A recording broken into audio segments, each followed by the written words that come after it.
Welcome back teman-teman netizen yang merupakan penggemar dan pecinta olahraga sepak bola ke video terbaru di channel YouTube Bola Bung Binder. Dan yang juga 5B, budiman, bijak, baik, benar, dan bahagia. Dan juga sehat-sehat saja. Kita absen selama kurang lebih 12 atau 13 hari karena kita sibuk juga dengan aktivitas masing-masing. Iya kan? Apa itu? Ngepel dan nyapu di rumah. Iya. Iya kan, mau nggak mau kita harus bantu. Masak pun kita bantu. Iya, benar. Karena ada di rumah. Di rumah ini kita tidak dibiarkan nganggur nih. Oleh siapa? Oleh sutradara channel ini. Itu ada duduk di seberang sana itu. Ya, siapa sutradaranya? Siapa direkturnya? Mamaku lah. Iya, mamamu kan istri saya. Nah, jadi kita tidak bisa upload video dengan serius ya, dan juga fokus karena kita sibuk, capek juga. Bangun pagi udah disuruh nyapu, udah bantu juga siapin makanan. Bung Jas juga bantu ya siapin makanan. Iya. Kamu online schooling juga kan? Iya, dari jam 8 Sampai jam 1. Oke, teman-teman yang memang sudah mengirimkan begitu banyak request setelah dalam video terakhir kita meminta agar teman-teman memberikan kita pilihan topik yang kita bahas, maka di video ini kita memutuskan untuk bahas tentang dua sosok pelatih nih. Waduh, yang memang lagi banyak mendapatkan sorotan ya. Siapa itu Bung Jas pelatihnya? Pelatih Persib dan Arema. Yes, siapa sih namanya? Kamu infokan juga dong ke teman-teman. Arema adalah Mario Gomez. Oke. Dan Persib Robert Rene Albert. Oke ya, ini permintaannya cukup banyak dari teman-teman agar kita membahas perbedaan dan juga siapa sih yang sebenarnya hebat dari kedua pelatih ini. Tapi saya ingin menanyakan dulu nih teman-teman kepada Bung Jas ya, bocah cilik ini. Menurut kamu bagaimana nih perbedaan atau juga persamaan atau juga kehebatan dari dua pelatih tersebut? Ya kan, Mario Gomez dan Robert Rene Albert Oke. beda dalam konsep permainannya. Atau style of play lah ya. Style of Oke. play juga.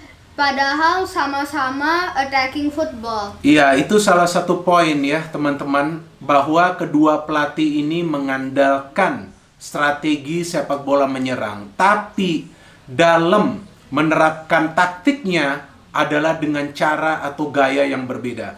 Pertama saya ingin membahas tentang pelatih dari Arema FC, yaitu Mario Gomez ya. Ada cukup banyak komen dan DM yang diberikan kepada saya di akun Instagram saya yang mempertanyakan konsep permainan dari Mario Gomez, dan juga yang mungkin kecewa ya dengan performa Arema juga yang di awal musim sudah harus kalah 2 kali, 1 home, 1 away.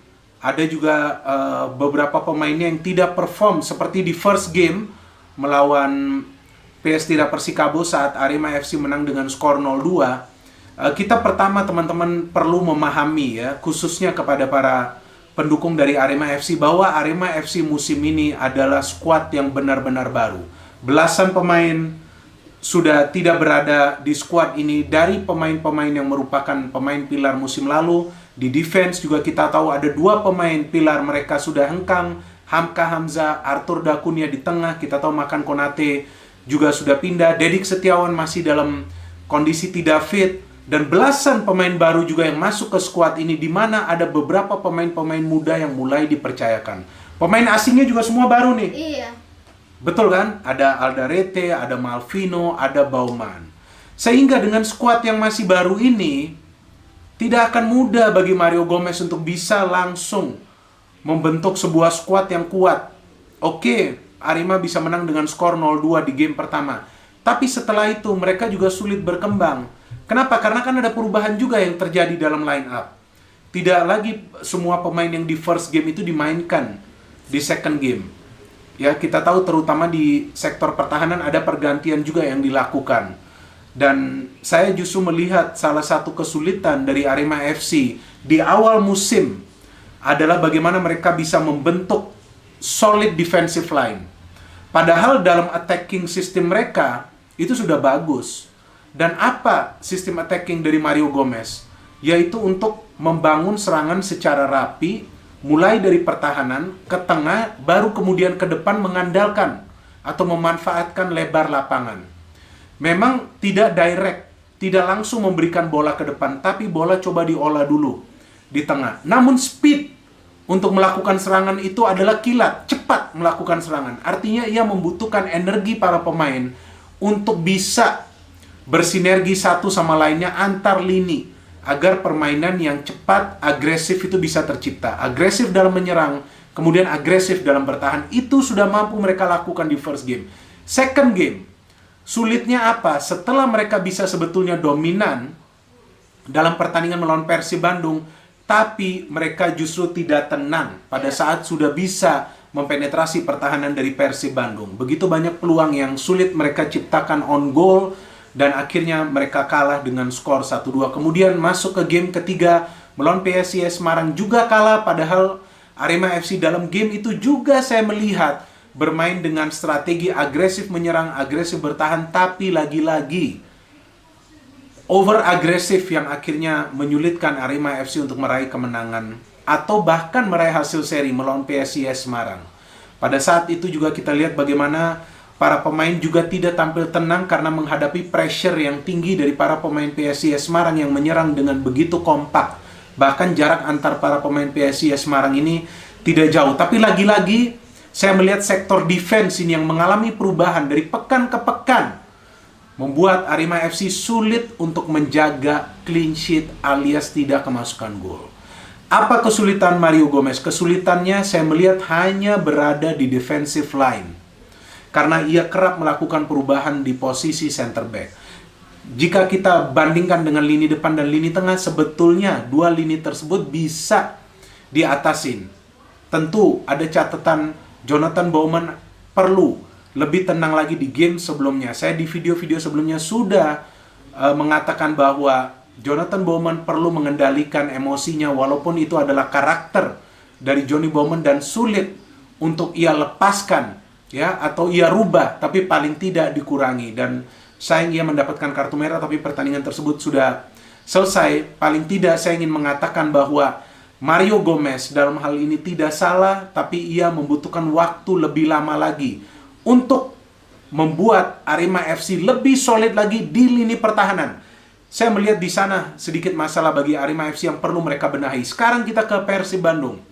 Coach Robert Rene Alberts bisa membawa timnya meraih 3 kemenangan beruntun. Kenapa? Karena ia musim lalu sudah berada di skuad ini. Ia tidak banyak melakukan perubahan kepada timnya. Justru ia hanya mengontrak pemain-pemain baru untuk mengisi kekosongan atau juga merubah, membenahi kekurangan yang berada di skuadnya. Terutama di mana? Di lini depan. Biasanya bermain dengan satu striker, betul? Iya. Ezekiel Nduasel. Sekarang Persib berubah, bermain dengan 2 striker, Castillion, Wander Luiz. Castillion dan Wander Luiz yang diragukan karena di pramusim kedua pemain ini tidak tampil kompak. Mereka memang bisa mencetak gol, tapi dianggap tidak istimewa. Saat masuk di Liga 1, justru chemistry di antara dua pemain inilah yang membantu Persib Bandung untuk meraih 3 kemenangan beruntung.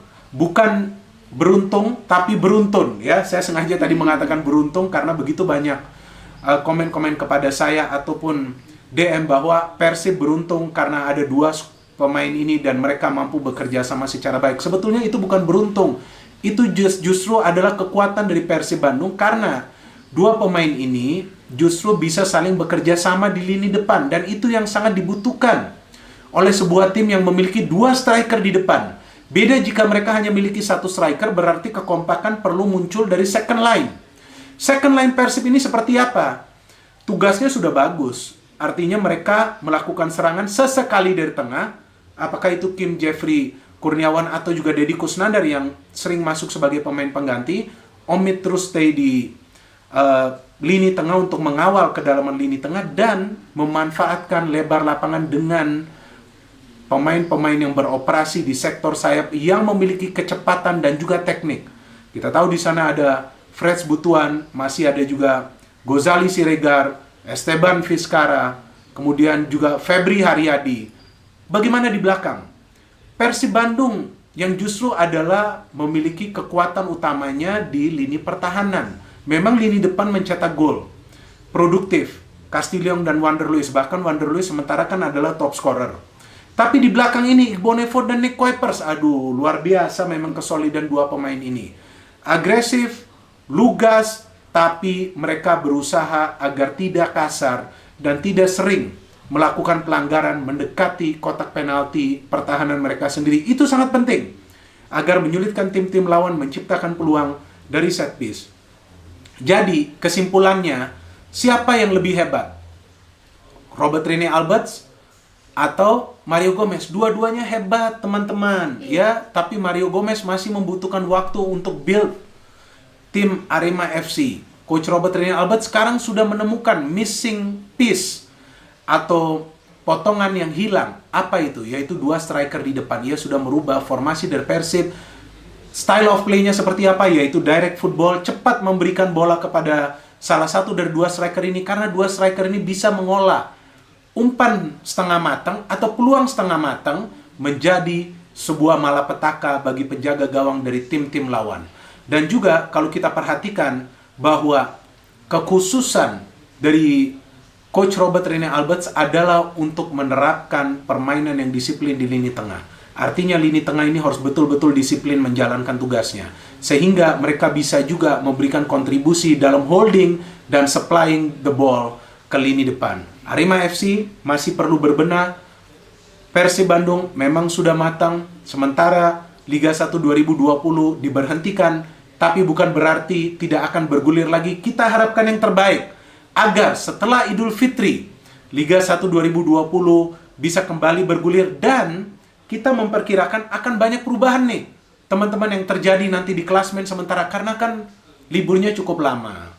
Nanti memang akan ada persiapan tim lagi rencananya. Jika semuanya kondusif dan sudah berangsur-angsur kembali normal atau bahkan dinyatakan normal, maka seharusnya bulan Juni itu tim-tim atau klub-klub akan melakukan persiapan untuk Liga 1 yang akan bergulir di bulan Juli. Sementara itu berita yang kita terima dan kita harapkan itu bisa berjalan.